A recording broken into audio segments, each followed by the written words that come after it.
Hi, Kris and Tim. Thank you so much for joining me for this week's symposium conversation.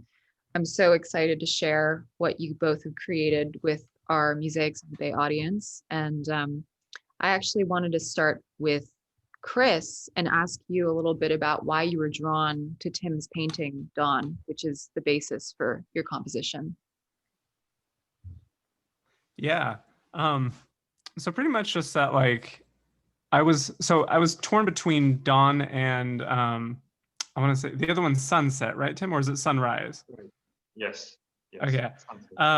So I was torn between those two because I really liked just the style of painting that you were kind of working with these kind of like almost like very palette-like and almost pixelated squares.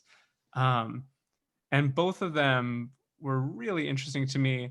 But the one that truly caught my eye was obviously Dawn, because I think it's because it was blue, which is my favorite color to start with, which is why I probably kept looking at it.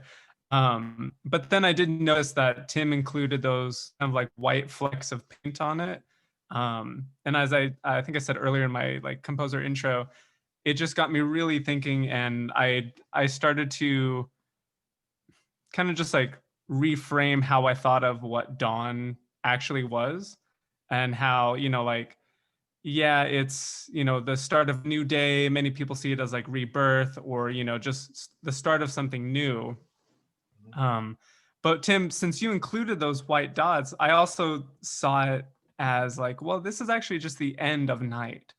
And it's not just, the start of something, but it's also the end of something. And that's really what caught my eye. I was like, oh, wait a minute now.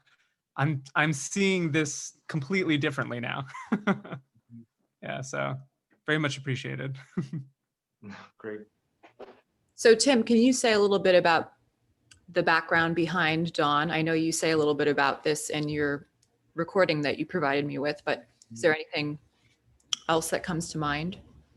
Yeah, well, inspiration to that painting came, as I said in the recording, when I was studying in Philadelphia, and I was thinking a lot about my home, and where I came from, and all those memories I had, and some of the most important memories of mine from my childhood were me lying down on the grass and looking up the stars very late at night, when the first rays of the sun are coming up, and they are the sky is starting to get indigo blue color, mixed with the darkness and the stars of the night, which were very bright in my countryside where I grew up, basically. And I always was in awe of that mixture of two things, and this melting point, this kind of gooey combination between the dawn and the night. And as Kris said, they are not different things. There is this small period of time when they are so connected, and basically it's a separate thing, a separate entity by its own. And I always enjoy it. It's I think my favorite time of the day, that precise moment. And therefore I thought I want to depict that and put it down on the canvas so that it makes me feel better. Thank you so much for sharing that. And Kris, can you speak a little bit about the process by which you took Tim's painting and converted it into music, and what that was like for you? Yeah. So at first I thought, after I had studied the painting and really just kind of dove deep into it, and almost like a part of me wishes I had the real thing so I could just have it take up my whole perspective just to get lost in it. But in doing so, though, like looking at those white dots again, which I was just really drawn to, and then seeing the gradient, from like this indigo, as you say, to this very dark blue.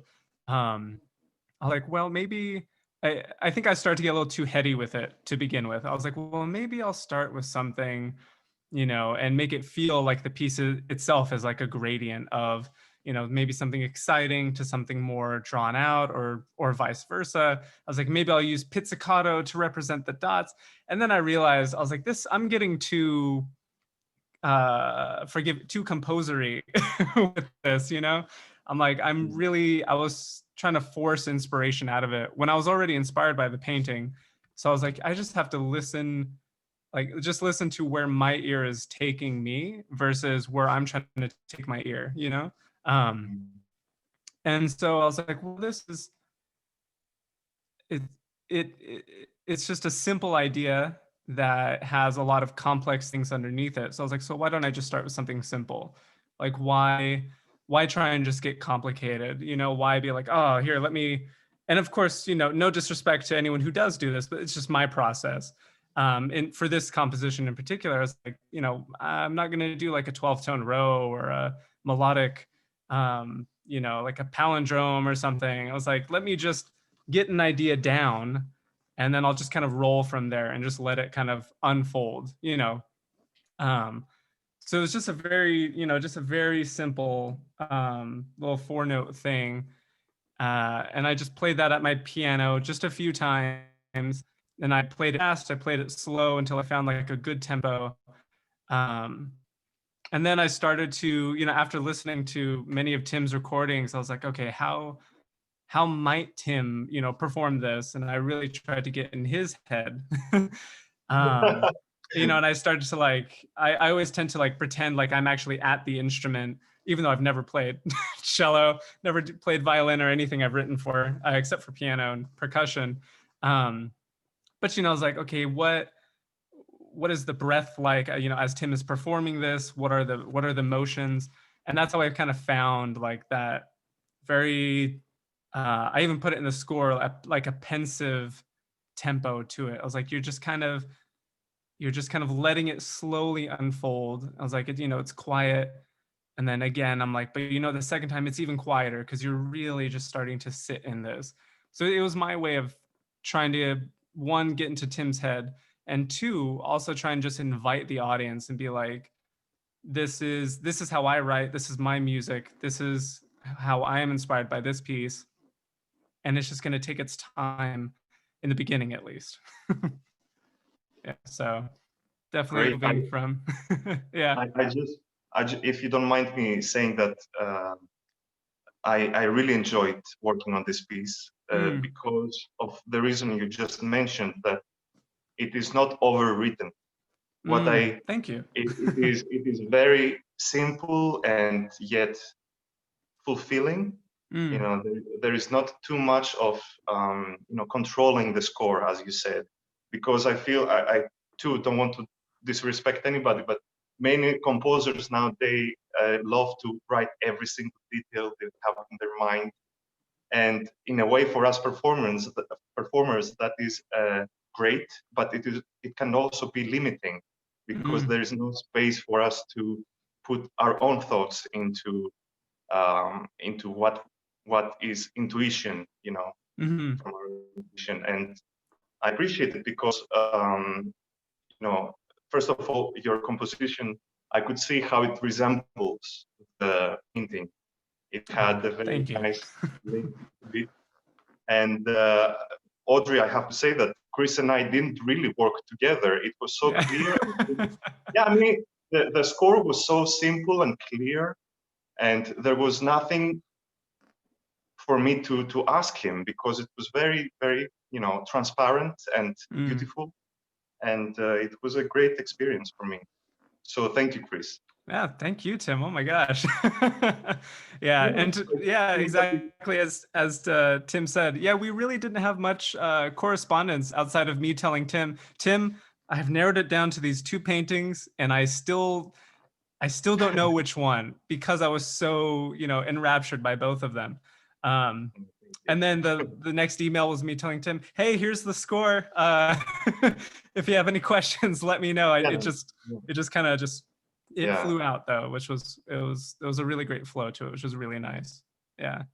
But in a way, I mean, I still think by me, obviously, like listening to how you performed, Tim, I think there of course was that bit of collaboration, like me really just kind of diving into what are your mannerisms? And I probably couldn't even name them, but I was trying to, as I was essentially pretending to be you, like, all right, how would I, Tim, perform this piece? That's so Yeah. cool. I mean, thank you. I mean, Yeah. it was very natural for me to play this piece. I haven't played many contemporary pieces that are so natural, and I think you did a great job, so thank you. Thank you. It'll be another 10 minutes of us, Audrey, just thanking each other, if you'll excuse us. Yeah. So this is really great. I mean, this is what we aim for, in a way, to have this sort of unspoken understanding, as is indicated by the way that the two of you have worked with one another. And Tim, you're in Greece, right? Yes. And Kris, you're in California? Yeah, California. Yeah, so that's like really awesome for us too, because it's like also indicative of the times, we're all kind of in our own location, but to have you connecting in this very deep, creative way, it means a lot to us. And it's an honor to be able to provide a platform to show what you have done together. I had one last question actually for Tim, because what's unusual about this week is that you're both the performer and the visual artist. And that's very special for us because that doesn't happen every week. So I was just wondering what it was like for you to premiere this composition, which was written for you based on Kris's notions of you as a performer, but also on this piece of visual art that you created, and what that experience has been like. Well, first of all, I want to thank you, because otherwise I wouldn't be able to have an experience like that if it were not for this platform and your project. It has been a great experience because it's a first for me, and it made me realize how connected art and music can be. We have so many things that, so many thoughts every day, so many images, and so many pictures that are created in our mind. And as I'm talking about me painting now, because I have just an idea, I'm thinking about something, and this can be translated into two different art forms. And even though there are two different art forms, the idea is the same. They're just translated differently. So, for example, in Kris's composition, Dawn, he takes one motive, which is very simple, like the stars, which are very simple and very pure and transparent, and they can say and express a million of emotions. And so does Kris's motive, and he develops it and then makes a very smooth transition into a separate section, which is different, which is arpeggiated and more moving, which I think it very, very nicely captures the way the sun comes up or the dawn starts, and then it goes back to the motive and making this way a very nice arch. And this kind of arch can be seen also in the painting, because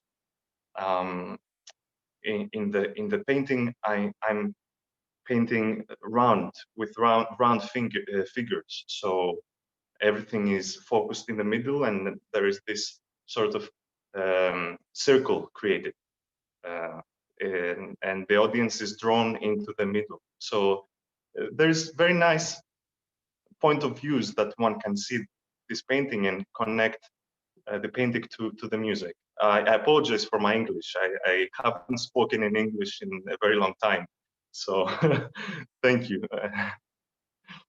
Well, thank you so much for sharing that. And I think that's very special for the audience also, and the listeners, to be able to make that correspondence between the painting, Kris, your composition, Tim, your wonderful performance. So this is really exciting for us. And is there anything else you'd like to add that I haven't asked yet? Sorry, I said everything. I have a piano here in front of me, and I just accidentally hit it. Well, thank you both so much for your time and for putting your creative energy and your artistry into this project. And I really hope that we can do something in person sometime. That'd be you. fabulous. Yeah. Thank you so much. And again, like to everyone like participating in this and for you reaching out and all the musicians, composers, and the visual artists, you know, everyone who's involved, like this definitely has been something that has just very much needed in 2020 and now coming into a 2021. So, I mean, without this project, I mean, I'm sure a lot of folks would still be just, well, there'd be a whole lot of other emotions, I'm sure, without it. So definitely thank you, and thank you to Musaics. Yeah. Thank you so much. That means a lot.